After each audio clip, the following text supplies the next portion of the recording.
The first question.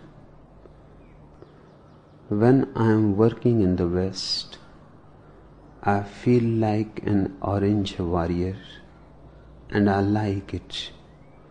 When I am here, I feel meditative and I like it. Is the part of myself that still needs to fight an obstacle to becoming a good disciple? A sannyasin has to be liquid, flowing. He has not to become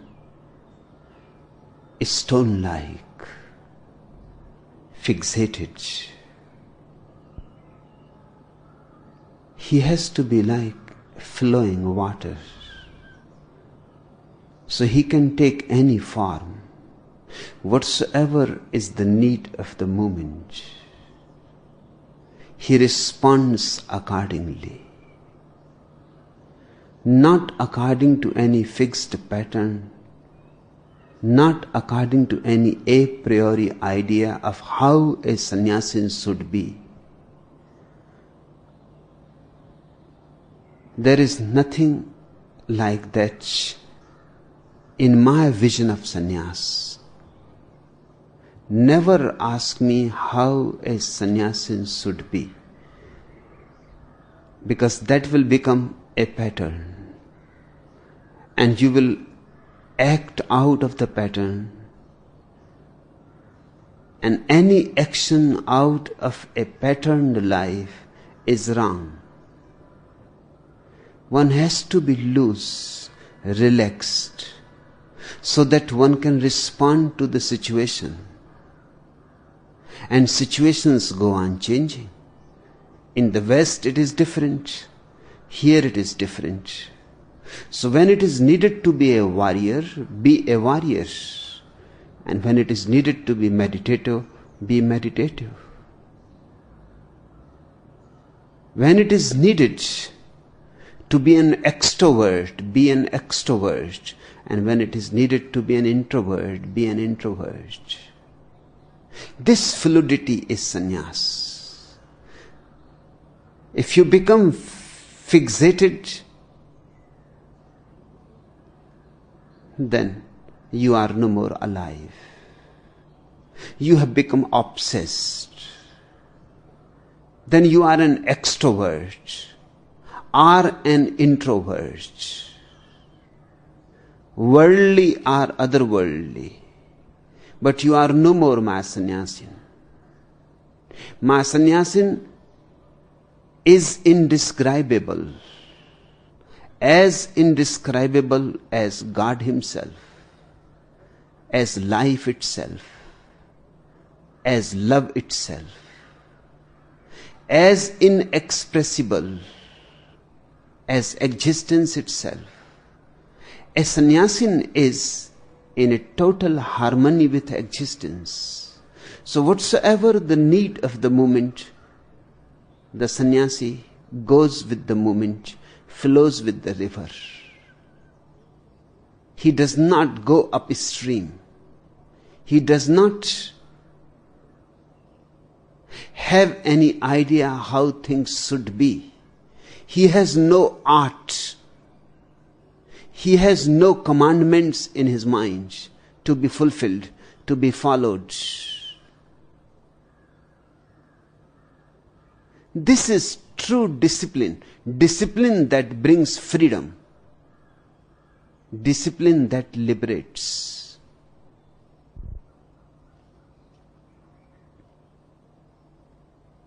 The second question. I cannot leave the habit of chain smoking. I have tried hard, but I have failed always. Is it sin to smoke?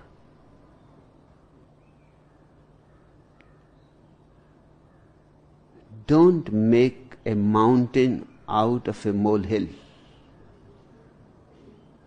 Religious people are very skillful in doing that.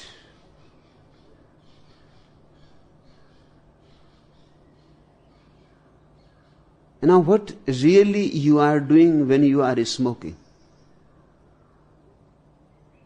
Just taking some smoke inside your lungs and taking it out. It is a kind of pranayam, filthy, dirty, but still a pranayam. You are doing yoga in a stupid way. It is not sin. It may be foolish, but it is not a sin, certainly. There is only one sin, and that is unawareness. And only one virtue, and that is awareness.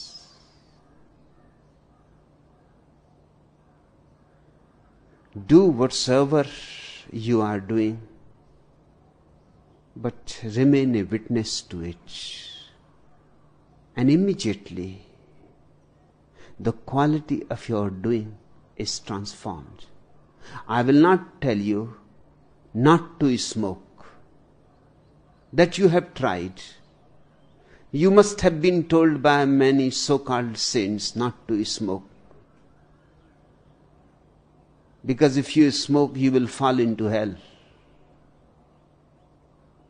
God is not so stupid as your saints are. Just throwing somebody into hell because he was smoking cigarettes will be absolutely unnecessary. One morning, Weintraub went to a restaurant and ordered bacon with his eggs. He was an Orthodox Jew, and his wife kept a strictly kosher home. But Weintraub felt the need just this once. As Weintraub was about to leave the restaurant, he stopped in the door, frozen with terror. The sky was filled with black clouds. There was lightning, and the ground shook with the rumble of thunder. "Can you imagine," he exclaimed, "all that fuss over a little piece of bacon?" But that's what your so-called saints have been telling you down the ages for centuries. Smoking is unhealthy, unhygienic, but not a sin. It becomes a sin only if you are doing it unconsciously. But it is not smoking that makes it a sin, but unconsciousness. Let me emphasize the fact. You can do your prayer every day unconsciously, then your prayer is a sin. You can become addicted to your prayer. If you miss the prayer one day, you will feel the whole day something is wrong, something is missing, some gap. It is the same with his smoking or with drinking. There is no difference in it. Your prayer has become a mechanical habit. It has become a master over you. It bosses you. You are just a servant, a slave to it. If you don't do it, it forces you to do it. So it is not a question of smoking. You may be doing your transcendental meditation every day, regularly, and it may be nothing but the same. If the quality of unconsciousness is there, if mechanicalness is there, if it has become a fixed routine, if it has become a habit, and you are a victim of the habit, and you cannot put it aside, you are no more a master of your own, then it is a sin. But its being a sin comes out of your unconsciousness, not out of the act itself. No act is virtuous, no act is a sin. What consciousness is behind the act? Everything depends on it. You say, I cannot leave the habit of chain smoking. I am less interested in your chain smoking. I am more interested in your habit. Any habit that becomes a force, dominating force over you, is a sin. One should live more in freedom.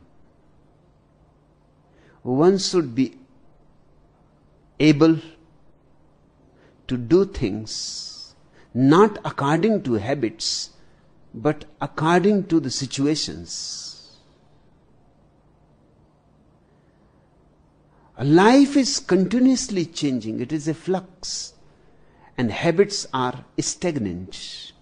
The more you are surrounded by habits, the more you are close to life. You are not open. You don't have windows. You don't have any communication with life. You go on repeating your habits. They don't fit. They are not right response to the situation, to the moment. They are always lagging behind. They are always falling short. That's the failure of your life. So remember, I am against all kinds of habits. Good or bad is not the point. There is no good habit as such. There is no bad habit as such. Habits are all bad because habit means something unconscious that has become a dominating factor in your life, that has become decisive. You are no more the deciding factors. The response is not coming out of awareness, but out of a pattern, a structure that you have learned in the past.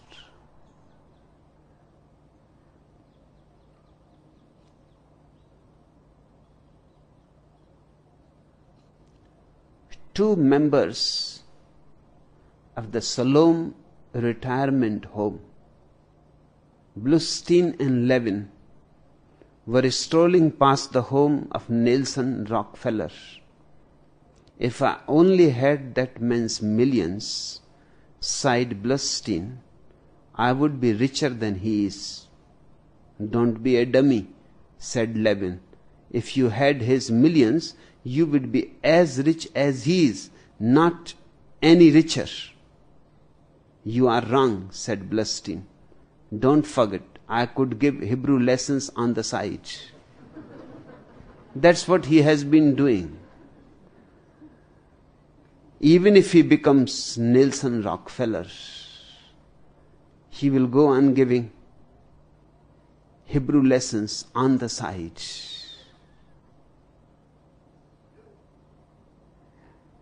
That's how people are living, just according to habits. I have seen many rich people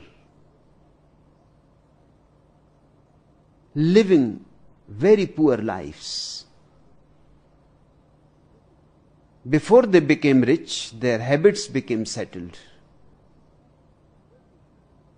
And their habits became settled when they were poor. That's why you find so much miserliness in rich people. It comes from the habits that became ingrained in them when they were poor. One of the richest men of the world, it is thought that not one of the richest, but the richest man of the world was Nizam of Hyderabad. His collection of diamonds was the greatest in the world, because he owned the diamond mines of Golconda, which have provided the greatest diamonds to the world. The Kohinoor comes from Golconda. It was once in Nizam's possession. He had so many diamonds that it is said that no one has been ever able to calculate exactly the price of his collection. Thousands and thousands of diamonds. They were not counted. They were weighed.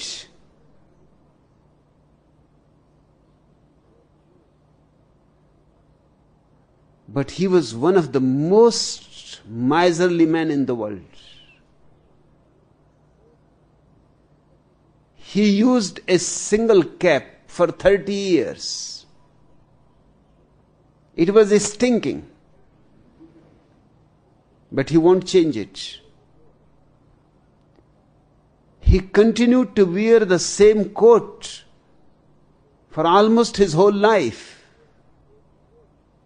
And he will not give it for washing, because they may destroy it.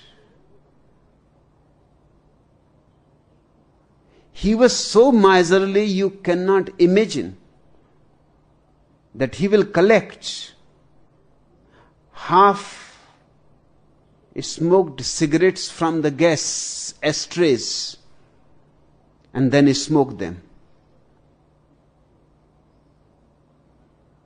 The richest man of the world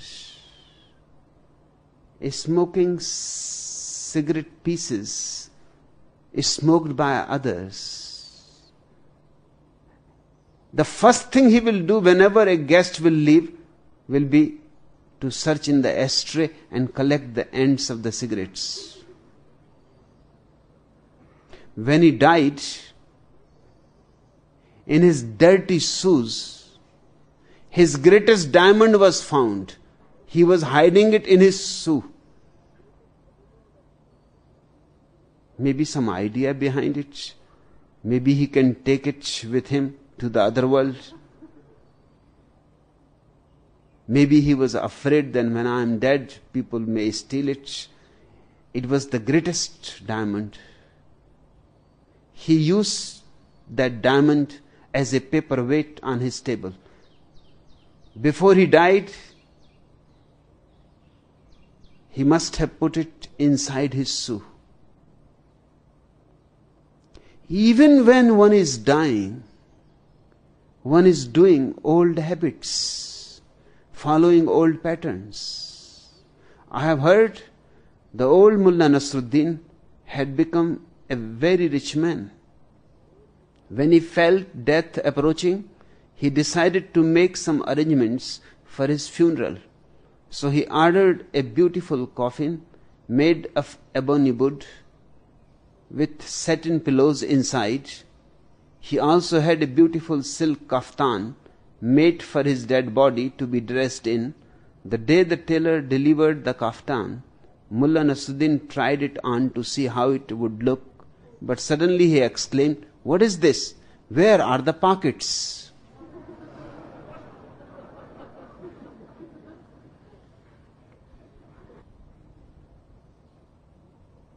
Smoking or no smoking, that is not important. Maybe if you continue to smoke, you will die a little earlier. So what? The world is so overpopulated.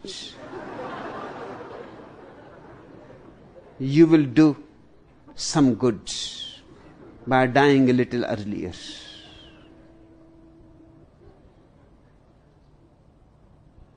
Maybe you will have tuberculosis.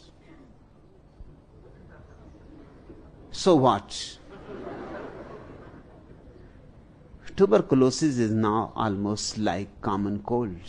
In fact, there is no cure for common cold, but there is cure for tuberculosis. I know it because I suffer from common cold.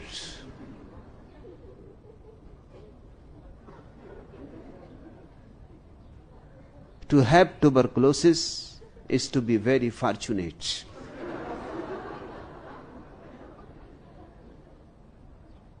A man was suffering from common cold for many years. All the doctors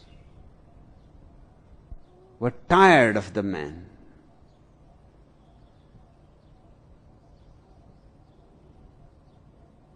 Because nobody was able to cure him.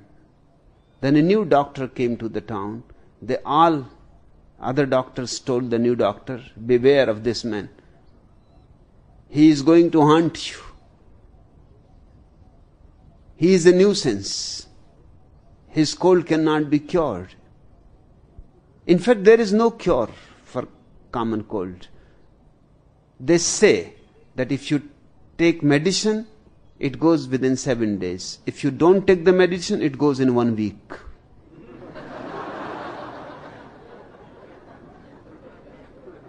So the new doctor was ready, and the man appeared as predicted by others. The new doctor said, I can cure it. You do one thing. It must have been winter time. Just like this morning, he told him, you do one thing. Tomorrow, early in the morning, before sunrise, go to the lake. Swim in the lake naked. Then stand on the bank in the cold wind. The man said, are you mad or something? How that is going to cure my common cold? The doctor said, who told you that it is going to cure your common cold?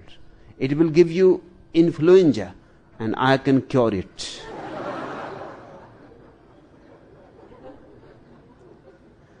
So it is possible, Guru Charan, you may die 2 years earlier. You may have tuberculosis. But it is not a sin. Don't be worried about that.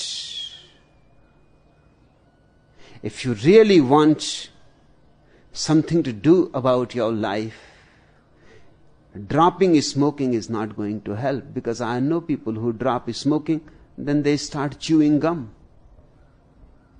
The same old stupidity. Or if they are Indians, they start chewing pan. It is the same. You will do something or other. Your unconsciousness will demand some activity, some occupation. It is an occupation. And it is only a symptom. It is not really the problem. It is not the root of the problem. Have you not observed? Whenever you feel emotionally disturbed, you immediately start smoking. It gives you a kind of relief.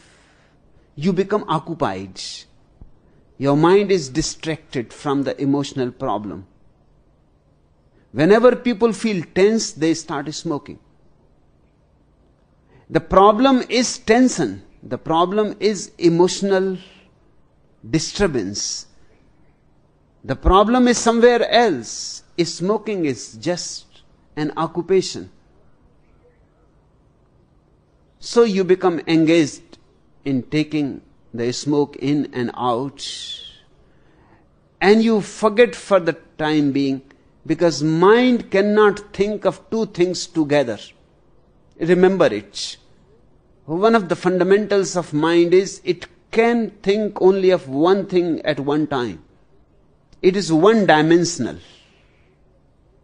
So if you are smoking and thinking of smoking, then from all other anxieties, you are distracted. That's the whole secret of the so-called spiritual mantras. It is nothing but distraction, like smoking. You repeat Om, Om, Om, or Ram, Ram, Ram, or Allah, Allah, Allah. That is just giving mind an occupation. And all these people who teach mantras say repeat as quickly as possible. So between two repetitions, there is not even a small gap. Let them overlap.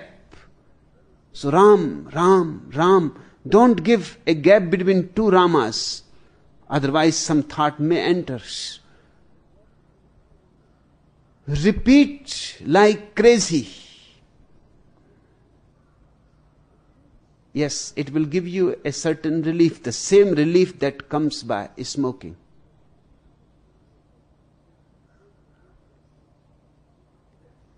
Because your mind will be distracted from the anxieties and the world. You will forget about the world. You have created a trick. All mantras are tricks. But they are spiritual. Chain smoking is also a mantra. It is worldly mantra. Non-religious you can call it. Secular. The real problem is the habit. You say, I have tried hard to drop it. You have not tried to be conscious of it. Without trying to be conscious, you have tried to drop it. It is not possible. It will come back. Because your mind is the same. Its needs are the same. Its problems are the same. Its anxieties, tensions is the same. Its anguish is the same. And when those anxieties will arise, what you will do? Immediately, mechanically, you will start searching for the cigarettes. You may have decided again and again you have failed. Not because smoking is such a great phenomenon that you cannot get out of it, but because you are trying from the wrong end. Rather becoming aware of the whole situation, why you smoke in the first place, rather becoming aware of the process of smoking, you are simply trying to drop it. It is like pruning the leaves of a tree without cutting the roots. And my whole concern here is to cut the roots, not to prune the tree. By pruning the leaves and the branches, the tree will become thicker. The foliage will become thicker. You will not destroy the tree, you will be helping in fact. If you really want to get out of it, you will have to look deeper. Not the symptom, but the roots. Where are the roots? You must be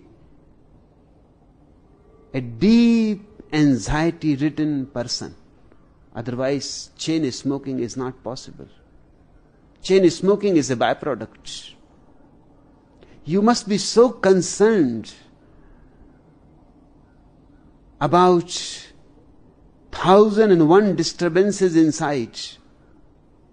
You must be carrying a big load of worries on your heart, on your chest, that you don't know how to forget at least. You don't know how to drop them. Smoking at least helps you to forget about them. You say, I have tried hard. Now one thing has to be understood. The hypnotists have discovered a fundamental law. They call it the law of reverse effect. If you try hard to do something without understanding the fundamentals, just the opposite will be the result. It is like if you are learning how to ride on a bicycle.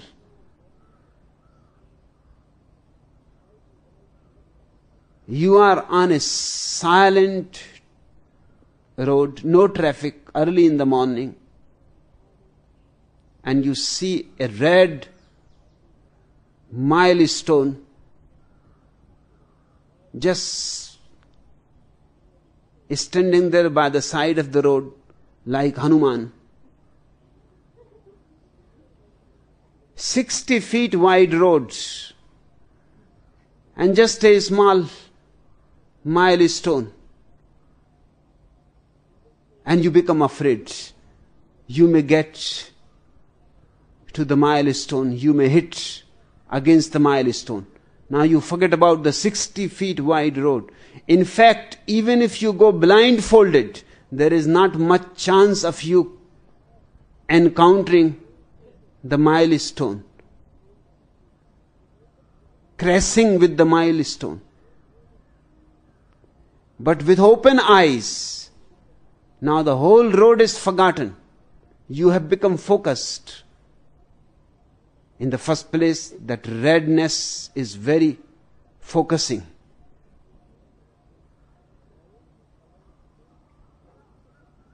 And you are so much afraid. You want to avoid. You have forgotten that you are on a bicycle. You have forgotten everything. Now the only problem for you is how to avoid this stone. Otherwise, you may harm yourself. You may clash with it.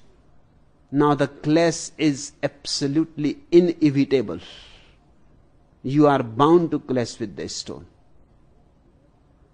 And then you will be surprised that I tried hard.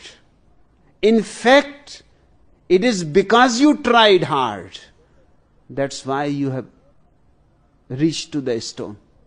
And the closer you come, the harder you try to avoid it.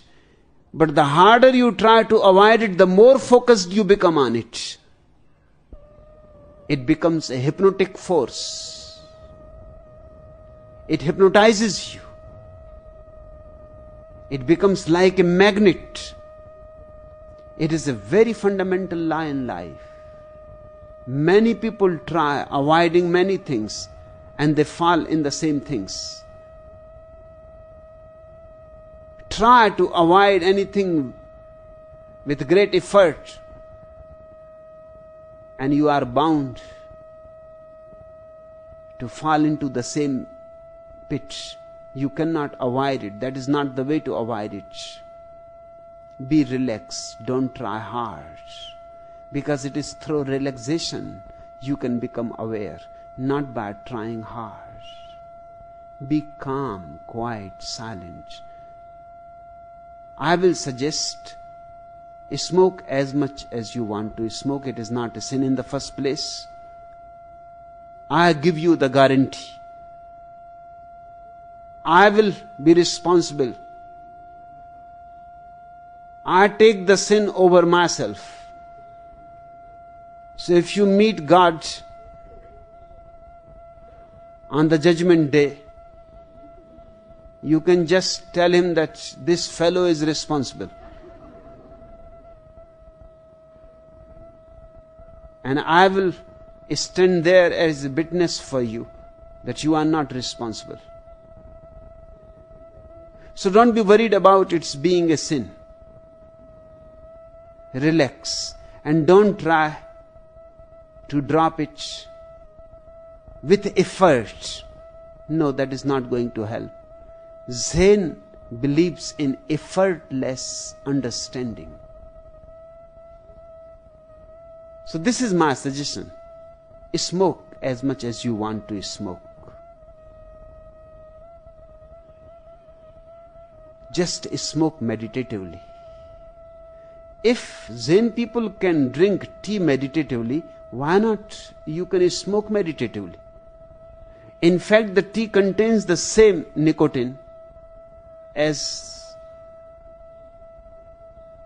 the cigarettes contain. It is the same nicotine.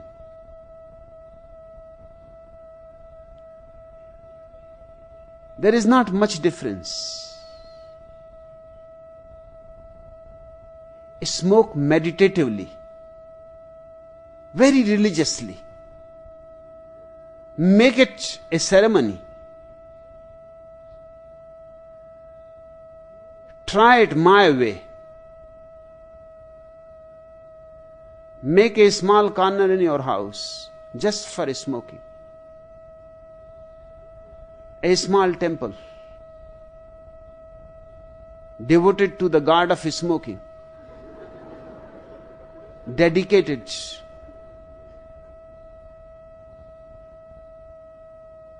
First bow down to your cigarette packet.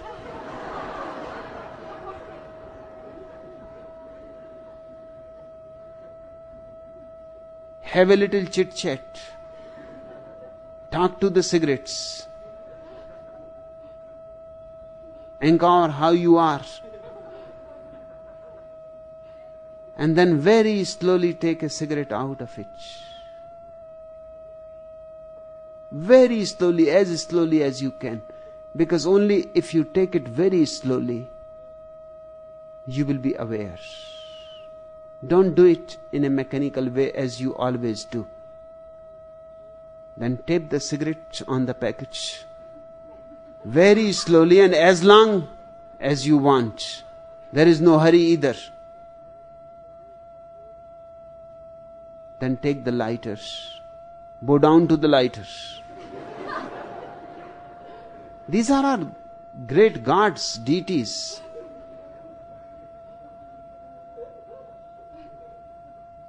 Light is God. So why not the lighters?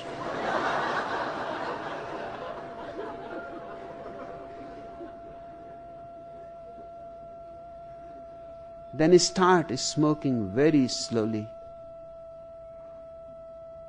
Just like Vipassana.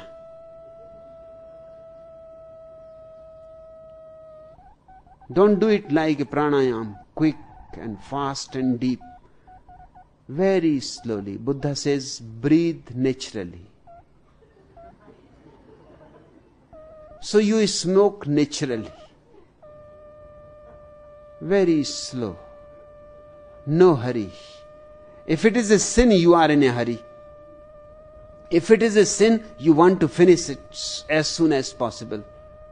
If it is a sin, you don't want to look at it. You go on reading the newspaper and you go on smoking. Who wants to look at a sin? But it is not a sin. So watch it, every act of yours, and divide your acts into small fragments so you can move very slowly. And you will be surprised by watching your smoking. Slowly, slowly, smoking will become less and less. And one day suddenly it is gone. And you have not made any effort to drop it. It has dropped on its own accord, because by becoming aware of a dead pattern, routine, a mechanical habit, you have created, you have released a new energy of consciousness in you.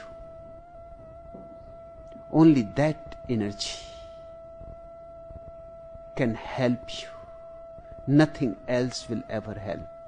And not only about smoking, Guru Charan, about everything else in life. Don't try too hard to change yourself. That leaves scars.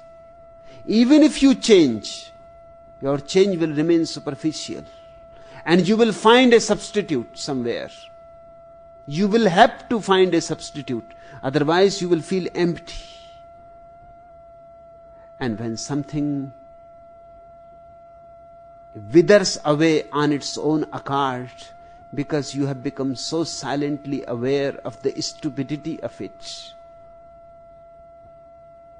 that no effort is needed. It simply falls, just like a dead leaf falling from the tree. It leaves no scar behind, and it leaves no ego behind. If you drop by effort, it creates big ego. You start thinking, now I'm a very virtuous man because I don't smoke. If you think that smoking is sin, naturally, obviously, if you drop it, you will think you are a very virtuous man. That's how your virtuous men are. Somebody does not smoke, somebody does not drink, somebody eats only once a day, somebody does not eat in the night, somebody even has stopped drinking water in the night, and they are all great saints. These are saintly qualities, great virtues. We have made religion so silly.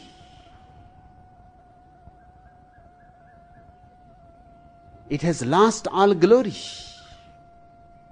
It has become as stupid as people are. But the whole thing depends. If you think something is a sin, then your virtue will be just the opposite of it. I emphasize, not smoking is not virtue. Smoking is not sin. Awareness is virtue, unawareness is sin. And then the same law is applicable to your whole life.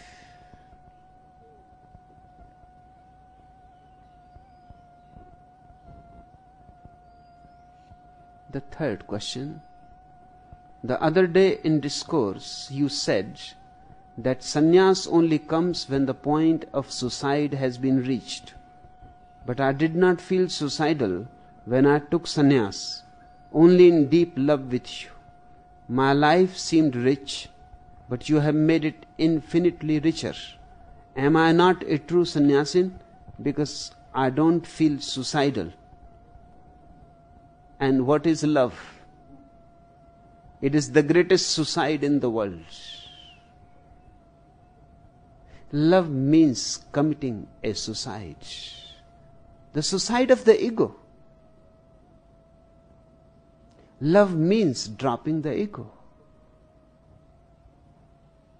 That's why people are so much afraid of love. They talk about it. They pretend also. They manage to befool others and themselves too that they love. But they avoid love. Because love requires you first to die. Only then you are resurrected. So what I said is absolutely true and absolutely applicable to you. And life certainly becomes richer. The more you die to the ego, the richer your life is. The more your life is full of overflowing love and joy and ecstasy. No, you are my true sannyasin. But love is the ultimate in suicide. All other suicides are small suicides. Somebody commits a suicide that is only physical. Love is a psychological suicide, and meditation is a spiritual suicide. In love, you die psychologically, you drop the psychological ego. And in meditation, you drop the very idea of the self, even of the supreme self. You become a nothingness. And in that nothingness blooms the white lotus of a Buddha.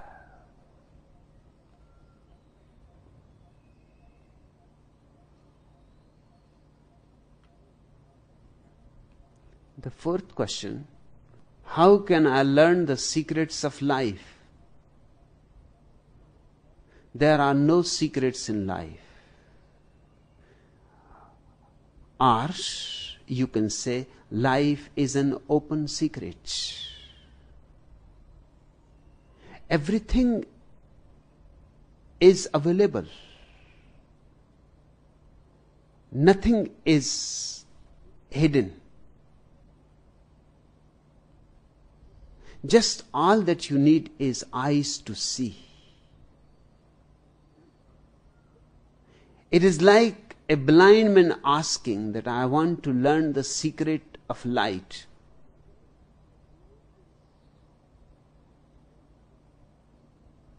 All that he needs is a treatment of the eyes so that he can see. Light is available.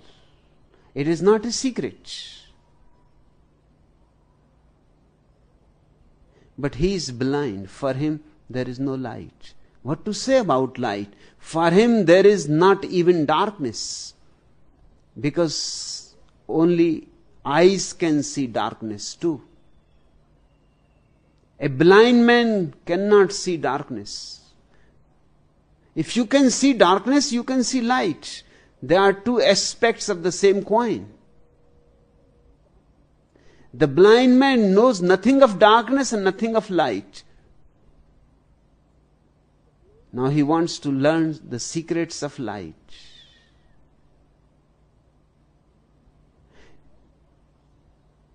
We can only help him, not by teaching him great truths about light. They will be useless.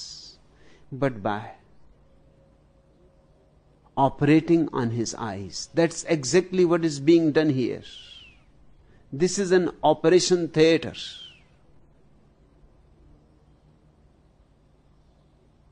The moment you become a sannyasin, you are getting ready for the operation table. And you have to pass through many surgical operations. That's what all the therapies are.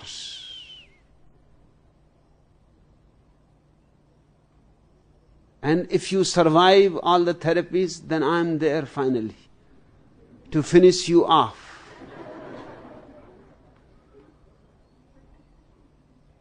The moment the ego disappears, all the secrets are open secrets.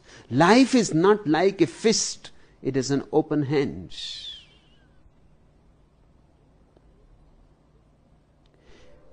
But people enjoy the idea that life has secrets, hidden secrets. Just to avoid their blindness, they have created the idea of hidden secrets, of esoteric knowledge, which is not available to anybody, or is available only to great adepts who live in Tibet or in the Himalayas, or who are no more in the bodies, who live only in astral bodies, and they appear only to few chosen people.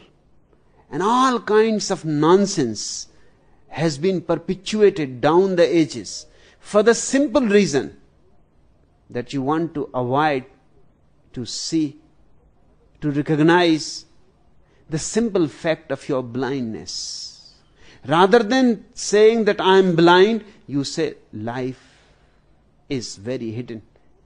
Its secrets are very hidden. They are not easily available. You will need great initiation. Life is not esoteric at all. It is written on the each leaf of the each tree, on each pebble on the seashore. It is contained in the each ray of the sun.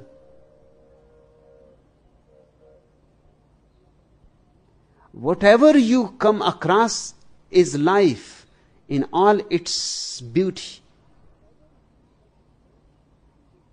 And life is not afraid of you, so why it should hide itself? In fact, you are hiding of, continuously trying to hide yourself. You are closing yourself against life because you are afraid of life. You are afraid to live. Because life requires a constant death. One has to die every moment to the past. That is a great requirement of life. Simple if you understand that the past is no more. Slip out of it. Snap out of it. It is finished.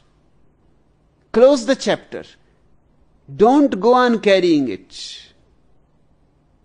And then the life is available to you. But you remain in the past. The past goes on hanging around you. The hangover never ends. And rather than coming to the present, the hangover of the past pushes you towards the future. So either you are in the memories or you are in your imagination. These are the two ways to miss the life. Otherwise, there is no need to miss the life. Just drop out of memories and out of imagination. Past is no more. Future is not yet. Both are non-existential. All that exists is the present, the now. Now is God. Enter the doors of the now, and all is revealed. Instantly revealed. Immediately revealed. Life is not a miser. It never hides anything. It does not hold anything back. It is ready to give all, totally and unconditionally. But you are not ready. And you ask, how can I learn the secrets of life? It is not a question of learning. More, it is a question of unlearning. You have already learned too much. The Vedas, the Upanishads, the Gita, the Quran, the Bible, the Talmud. Thousands of scriptures are there inside you. Clamoring, making noise, fighting with each other, all kinds of ideologies, constantly trying to attract your attention. Your mind is a mess. It is overcrowded. It is a multitude. Unlearn all that you have accumulated up to now as knowledge. Unlearn it. Zen people are right when they say not knowing is the most intimate. Unlearning is the process that can bring you to that beautiful space of not knowing. And then observe. Observe life without any knowledge interpreting it. You have become so accustomed of interpretation. The moment you see the sunset, immediately, habitually, you repeat words that you have heard from others. What a beautiful sunset. You don't mean anything.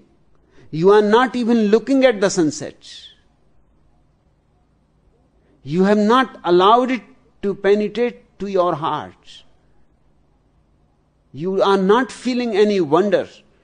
You are not in a state of awe. You have not fallen on your knees. You are not looking at with unblinking eyes, absorbing. Nothing of that. Just a casual remark. What a beautiful sunset. just a way of saying, a mannerism,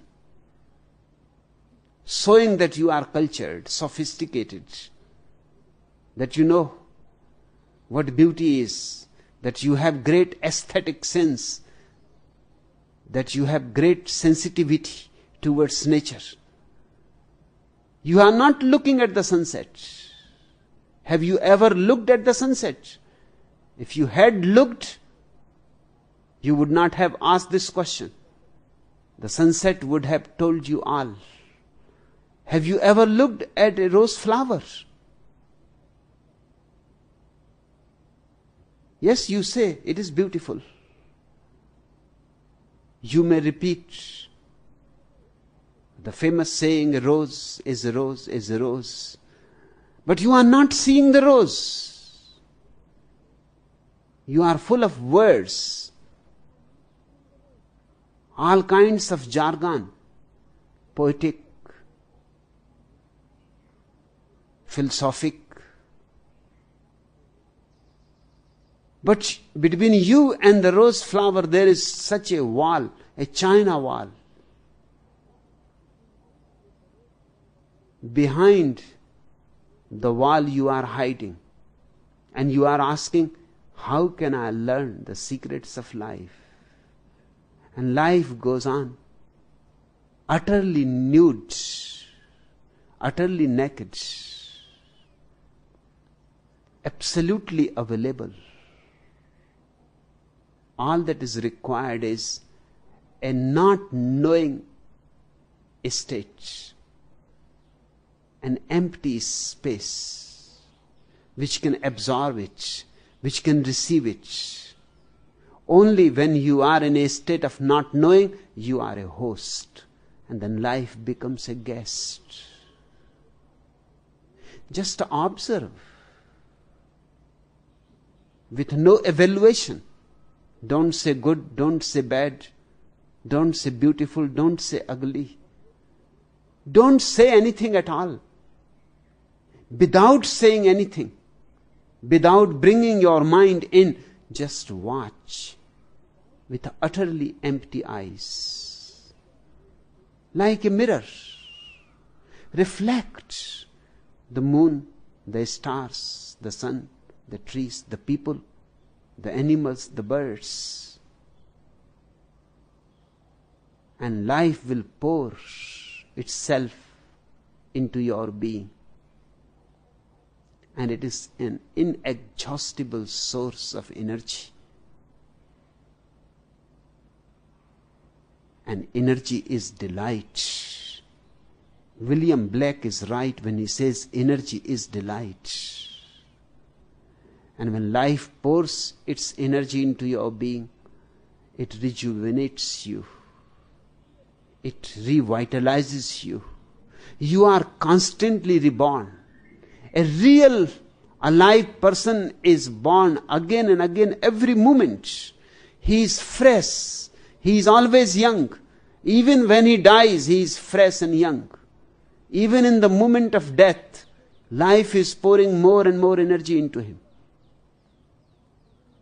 His way of approaching life without mind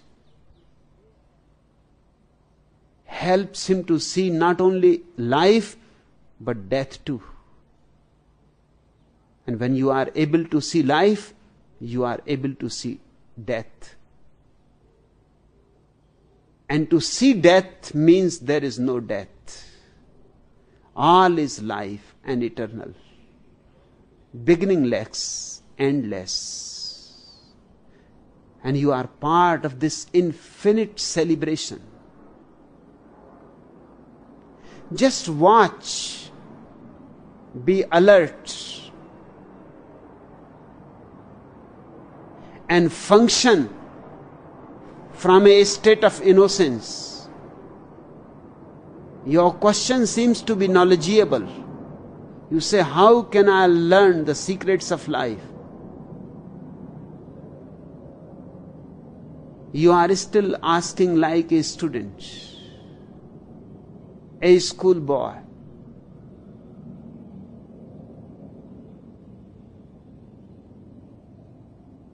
Life is every moment ready to embrace you. You are hiding away from life because you are afraid.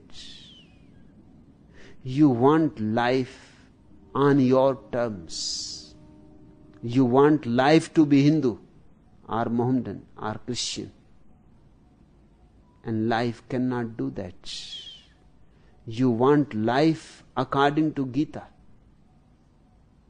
or Quran, and life cannot do that. Don't put conditions on life. Putting conditions on life is ugly, violent, stupid. Remain unconditionally open. And suddenly, some bells in your heart start ringing, in tune with the whole.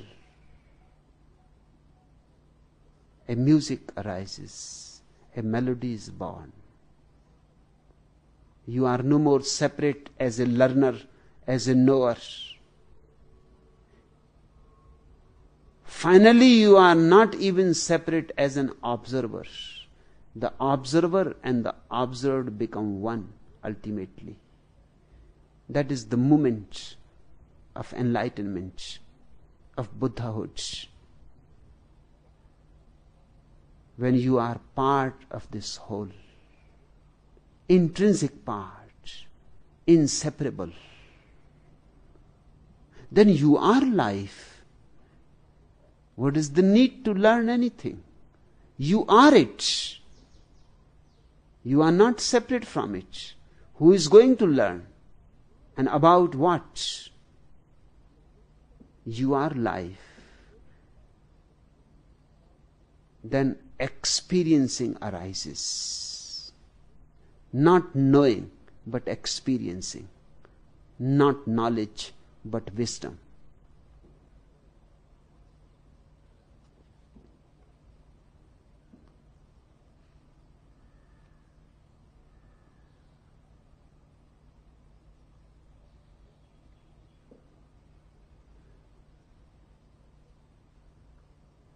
Ral was sitting against the wall of his friend Pablo's adobe sack. Pablo came out of the house with a butterfly in his hand. "Ah, Pablo," called Raul, "where are you going with the butterfly?" "I am going to get some butter," replied Pablo. "Ah, you foolish fellow," said Raul, "you cannot get butter with a butterfly." A few minutes later, to Raul's astonishment, Pablo returned with a bucket of butter. In a little while, Pablo came out, this time carrying a jar of horseflies. "Ah, Pablo," called Raul, "where are you going with them horseflies?" "Where you think?" answered Pablo. "To get horses, of course." Pablo returned in a few minutes, leading a pair of beautiful stallions. "See, I told you," said Pablo to the amazed Raul. 10 minutes later, Pablo came out, clutching a handful of pussy willows. "Ah, Pablo," shouted Raul, "wait for me, I'll go with you." Just observe.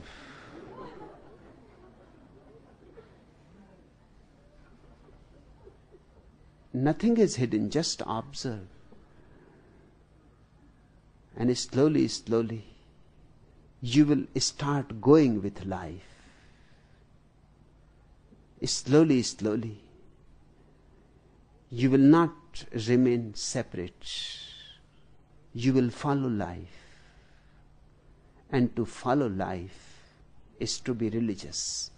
Not to follow Christ, not to follow Buddha, but to follow life is to be religious.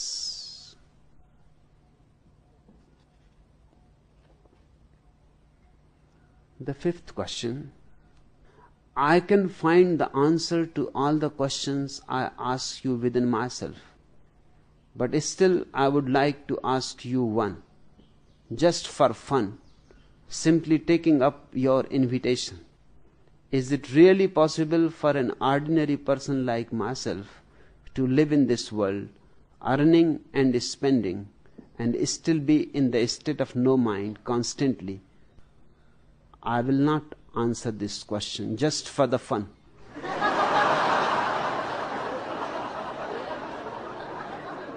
If you can find the answer to all the questions, find out the answer of this too.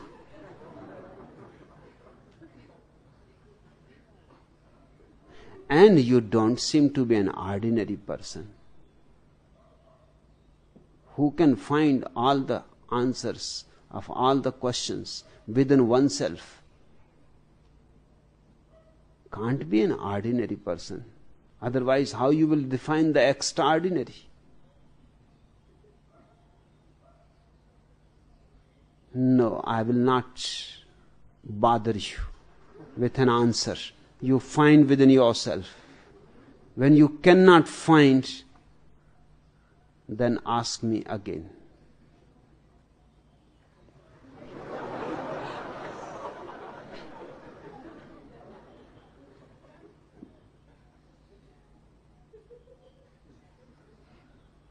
The sixth question, Bhagwan, cannot one believe in God without seeing Him? Who is telling you to believe in God?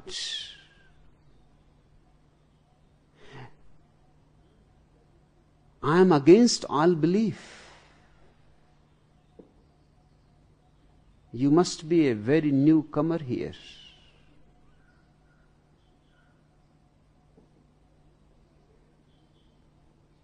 Belief is irreligious as much as disbelief. Belief means you don't know, yet you have accepted it. It is cowardly. You have not inquired. You are pretending. You are a hypocrite. All believers are hypocrites. Catholic and communist, Jainas and Jews, all believers are hypocrites. They don't know, and yet they pretend as if they know. What is belief? It is playing the game of as if. And the same is true about disbelief. The communist knows not that there is no God, just as the Hindu knows not that there is God. The Hindu believes there is God, the communist believes there is no God. Disbelief is also a kind of belief, a negative kind of belief. And that's why it is so easy to become a Hindu from a communist or a communist from a Hindu. It is a well-known fact that before the Russian Revolution, Russia was one of the most religious countries in the world. Then what happened? After 10 years of revolution, the whole country became atheistic. The same people who were fanatic believers became fanatic disbelievers.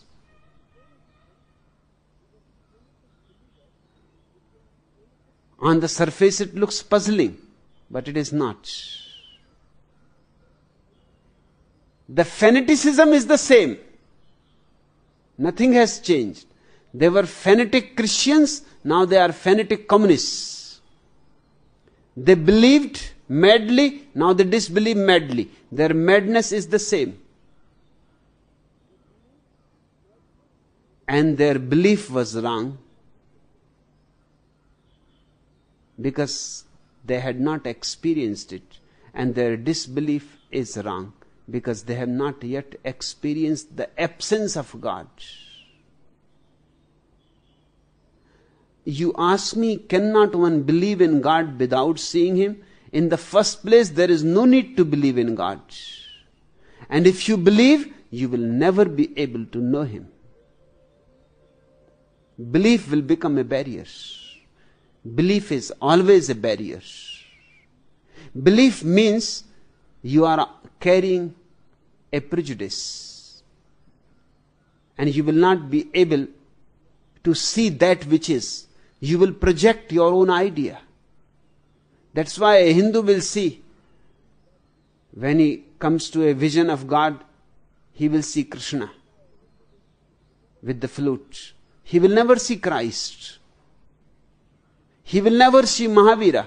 He will never see Buddha. And the Christian, he has never seen Krishna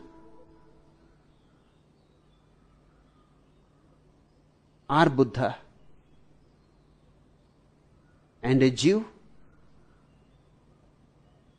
he has his own ideas. So when you see, what you see is not really the real, but your own projection, your own idea. Remember, till you have even a single idea inside you, your experience is going to be distorted by it. My suggestion to my people is, don't carry any idea of God, far or against. Don't carry any image of God. In fact, God is absolutely irrelevant. You be meditative. And meditation means drop all thoughts. Drop all ideologies. Drop all knowledge. Drop the mind itself. And then when you are in a state of no mind, something unimaginable, unbelievable, unpredictable, unexpressible is experienced. You can call it God, you can call it truth, you can call it nirvana, or whatsoever you want to call it. You are free, because no word describes it. Hence, any word is as good as any other. But don't carry any belief. And what do you mean? Without seeing Him. Do you think someday you will see God? Is God a person? That's how people think. God is like Rama, always carrying a bow with the arrows.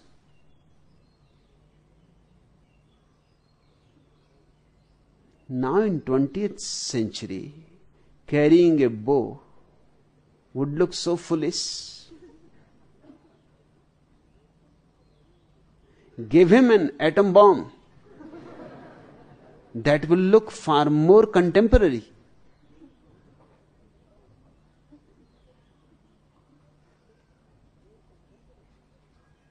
Jesus on the cross.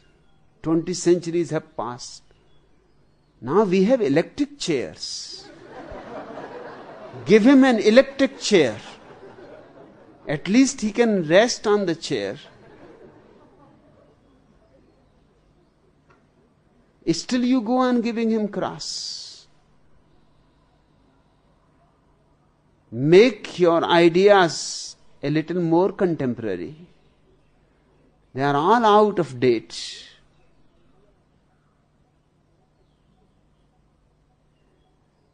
What do you mean by seeing God? Is He a person? So you will say hello, and you will shake hands with Him. God is not a person. Hence, God cannot be seen in that sense. God is a presence. There is no God but godliness. It is a quality, a fragrance. You experience it, you don't see it. And when you experience it, it is not something out there as an object. It is something in here, in the heart of your hearts. It is your subjectivity. It is your consciousness. So there is no question of belief and there is no question of seeing either.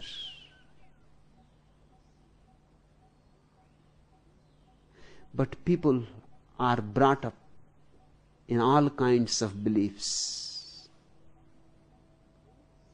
And they go on seeing through their prejudices. So anything that fits with their prejudices enters inside. Anything that does not fit with their prejudice is prevented by entering. An elephant escaped from the local zoo and made his way into the vegetable garden of one of the town's most prominent matrons.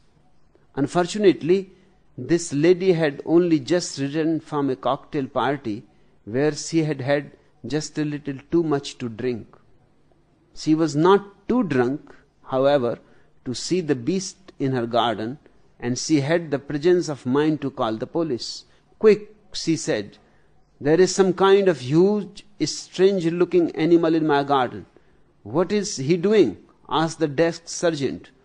"He seems to be picking lettuce with his tail." "Ah, really?" replied the very policeman. "And what is he doing with it?" The lady peered out into her garden once more and then said, "Sergeant, even if I told you, you would never believe it."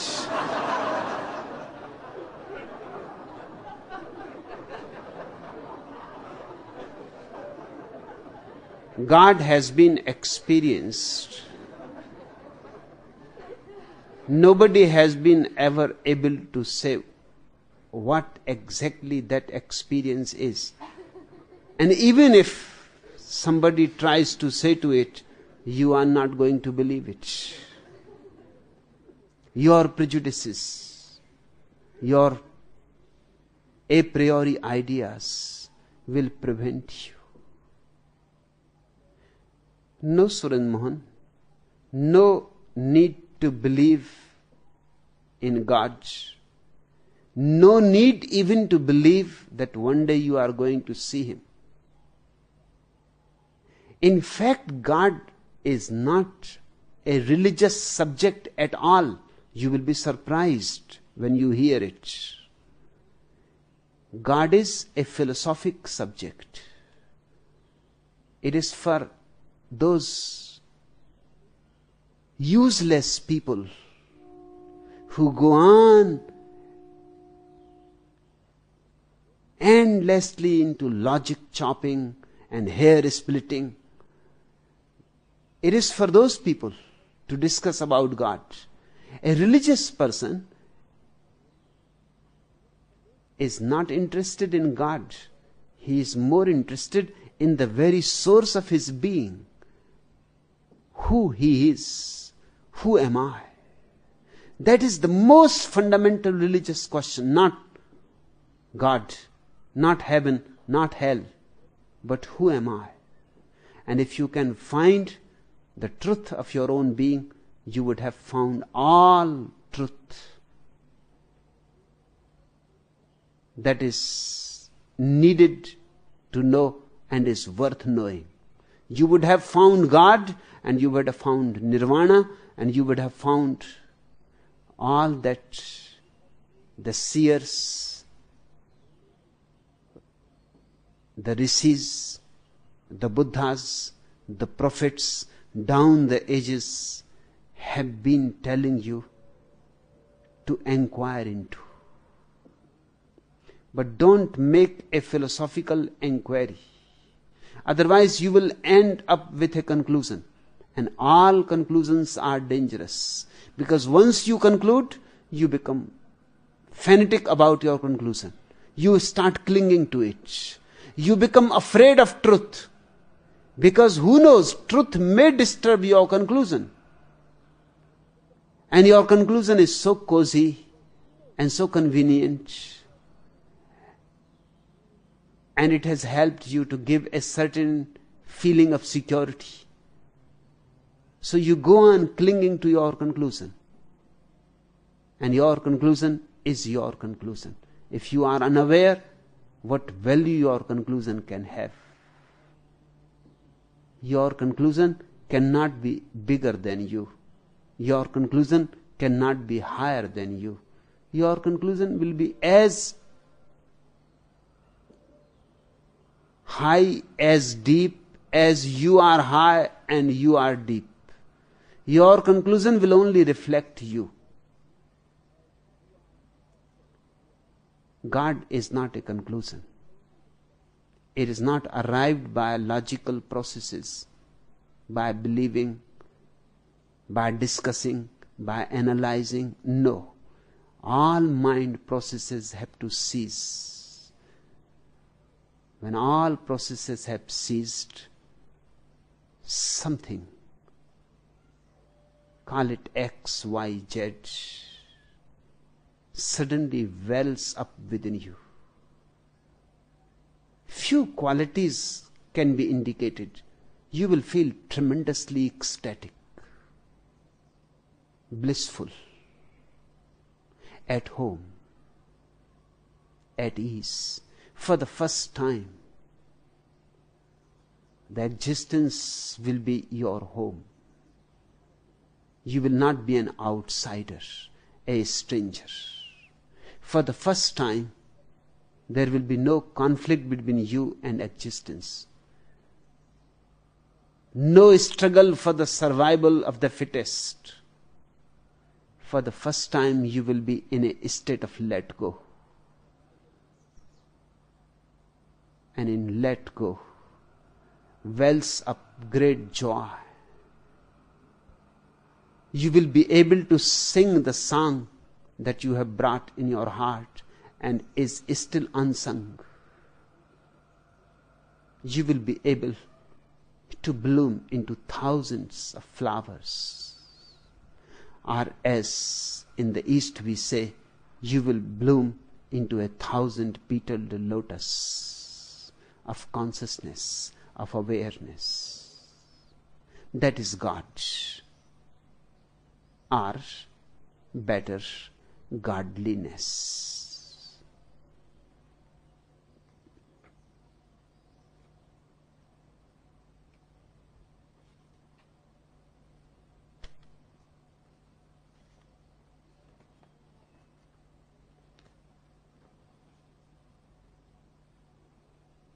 The seventh question, I know you are against marriage, but I still want to get married. Can I have your blessings? Meditate over Murphy's maxim. A fool and his school are soon parted. It is not yet published anywhere, but Asa is the custodian of Murphy's unpublished manuscripts. So she goes on supplying these maxims of Murphy to me. Meditate over it. A fool and his school are soon parted. That's what marriage is going to be. Only fools think in terms of legality. Otherwise, love is enough. And I'm not against marriage. I am for love. If love becomes your marriage, good. But don't hope that marriage can bring love. That is not possible. Love can become a marriage. You have to work very consciously to transform your love into a marriage. Ordinarily, people destroy their love. They do everything to destroy it. And then they suffer. And they go on saying what went wrong. They destroy. They do everything to destroy it. There is a tremendous desire and longing for love. But love needs great awareness. Only then it can reach to its highest climax. And that highest climax is marriage. It has nothing to do with law. It is a merging of two hearts into totality. It is the functioning of two persons in synchronicity. That is marriage.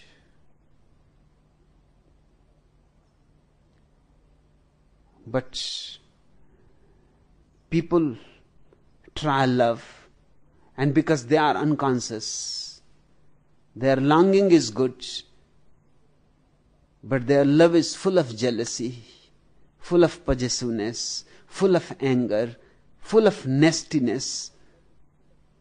Soon they destroy it. Hence, for centuries, they have depended on marriage. Better to start by a marriage, so that law can protect you from destroying it. The society, the government, the court, the policeman, the priest, they will all force you to live in the institution of marriage. And you will be just a slave. If marriage is an institution, you are going to be a slave in it. Only slaves want to live in institutions. Marriage is a totally different phenomenon. It is the climax of love. Then it is good. I am not against marriage. I am for the real marriage. I am against the false, the pseudo that exists. But it is an arrangement. It gives you a certain security, safety, occupation. It keeps you engaged.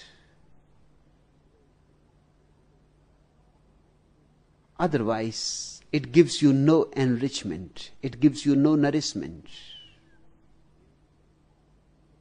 So Rakesh, if you want to get married, according to me, only then I can give you my blessings.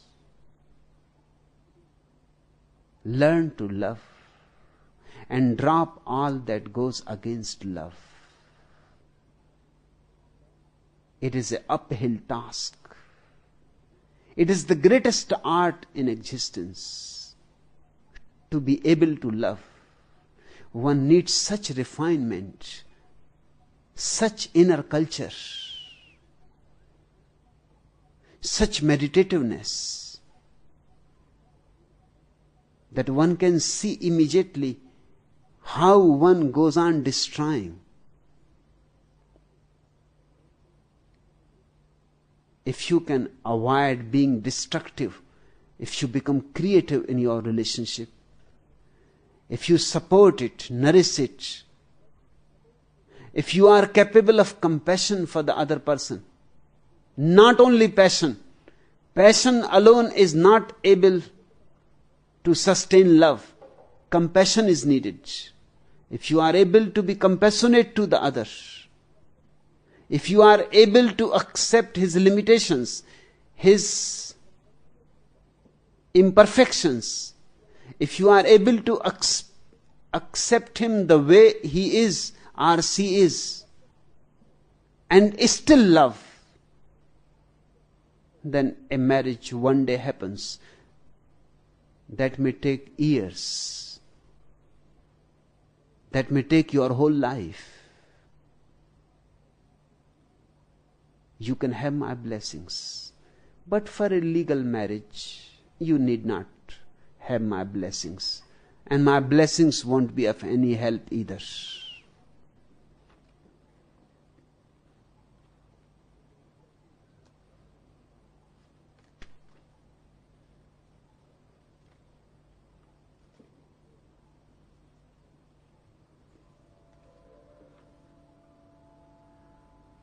And beware before you jump into it. Give it a second thought.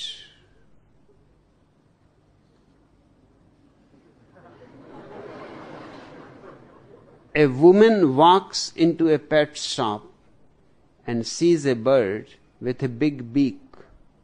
What is that strange looking bird? She asks the proprietor. That is a gobble bird. He answers, why do you call him a gobble bird? The man says to the bird, gobble bird, my chair. The bird immediately starts pecking away and gobbles up the chair. I will buy him, the woman says. The owner asks, why?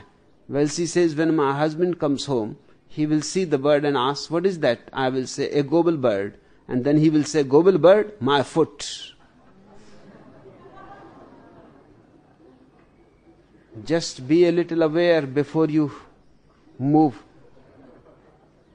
My blessings won't help. Marriage is a trap. And your wife, sooner or later, will find a gobble bird.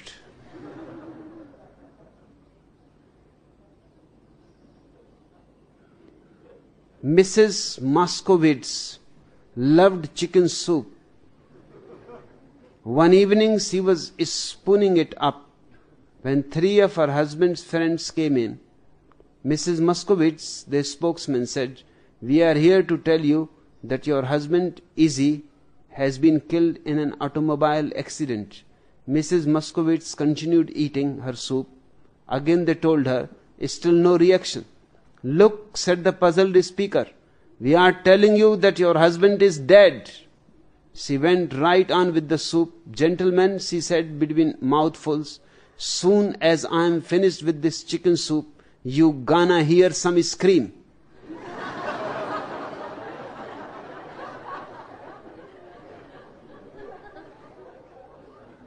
Marriage is not love.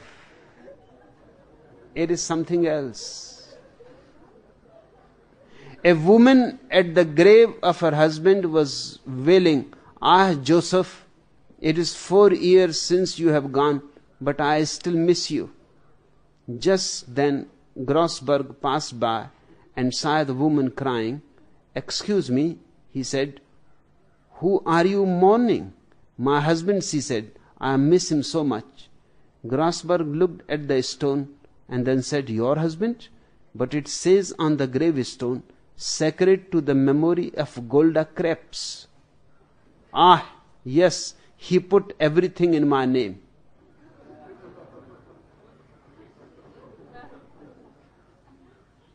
So be a little aware before you are trapped. Marriage is a trap. You will be trapped by the woman and the woman will be trapped by you. It is a mutual trap. And then legally you are allowed to torture each other forever.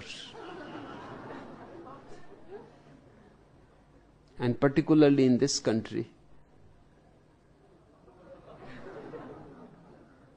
not only for one life, for lives together. Divorce is not even allowed after you are dead, next life also you will get the same wife, remember.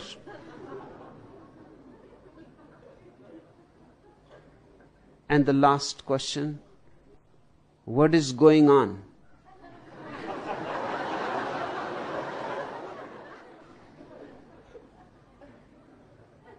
I'm surprised, because that's exactly what I was going to ask you all.